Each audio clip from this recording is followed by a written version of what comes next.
So it depends whether you think inflation in that CPI measure, not this debasement measure, the CPI measure stays over 5%. I don't. I think it's absolutely structurally impossible because of demographics, debt, globalization, and technology. So I don't think that's possible. But we've also seen that in Europe and Japan, the institutional sector has been happily buying negative yielding bonds for, I don't know, best part of a decade now. So that bonds continue, but that again is just locking in some sort of relative level of poverty. So you owning bonds and your pension plan owning bonds is really making you worse off over time. I mean, bonds can be a trade, and that's fine. And I think bonds probably rally for the next 9 months, but overall, you're still not going to make enough money out of that to paper over the cracks in how much money is being kind of stolen from you via inflation at the time being, and then debasement, which I think is the bigger structural problem.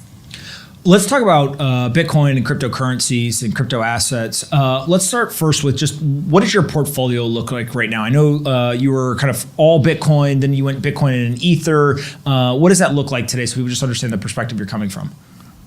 My current allocation is probably 70% ETH, 5% Bitcoin, and then a tail of others. So why that allocation? It's nothing against Bitcoin. It's not against anything else. It's because I'm a financial markets guy and we use risk curves. So at certain points in the cycle, in the middle of a bull market, you want to take as much risk as possible. So you want to go to the more speculative end of the market.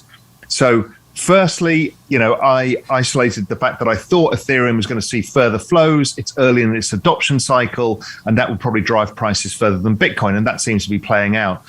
With the others, there's so much going on, it's difficult to monitor. So I have kind of basically a relatively broad-based portfolio to capture some of that move when the tail goes up, i.e. the furthest risk out. And that happens in credit markets, equity markets, all over the place. In equity markets, in a bull market, you tend to get the big leaders first, which is where the safe money is, the blue chips. Then eventually people move to emerging markets, and then they move to frontier markets. And it's in order to get more bang for your buck in the middle of the cycle and generate some alpha.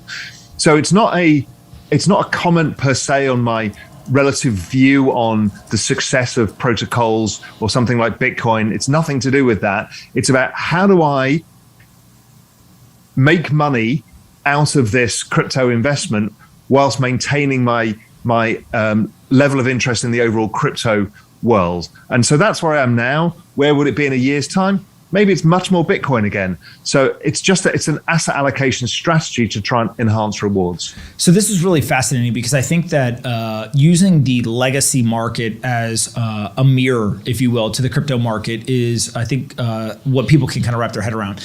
And you're talking about these cycles of kind of bull and bear markets. And so if you were allocated to Bitcoin in 2017, beginning of 2017, it went up 20x, 1,000 to 20,000. Other assets went up more than 20x. But then in the bear market, Bitcoin drew down the least, right? Most assets went down 90, 95, 99%. Bitcoin went down about 80, 85%. And so it feels like the blue chips, those kind of larger market cap assets, they have less volatility, both up and down, whereas a long tail has much more of that volatility. They're just smaller, less dollars to actually move them. It's kind of what you're talking about here.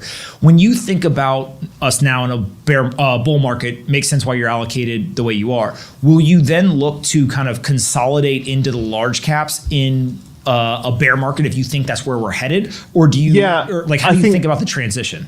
I'm trying to get my head around this. And I'm thinking that, yes, I will move down the risk curve back to the safer assets where I think there's less volatility. You can use, some yield from stable coins or staking or whatever to lower your volatility.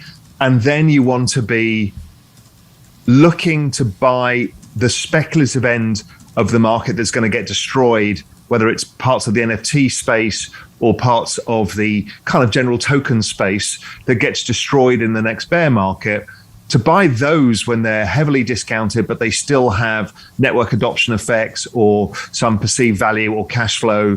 That becomes really interesting because then you can start allocating in the middle of a bear market into the riskier assets to buy them as super cheap. And that's typical of credit markets. And equity markets, people always do the same, and that's where you get the alpha from, is getting this asset allocation right. And very few people do it because they're still a little bit blinkered to one project. And the idea is you can believe the whole space goes up. You can even have total belief in one project, but it's a long time to get there. So is your allocation weighted correctly for you to reduce the volatility a bit so you can sleep at night in the bad times and get a bit of extra outperformance in the good times?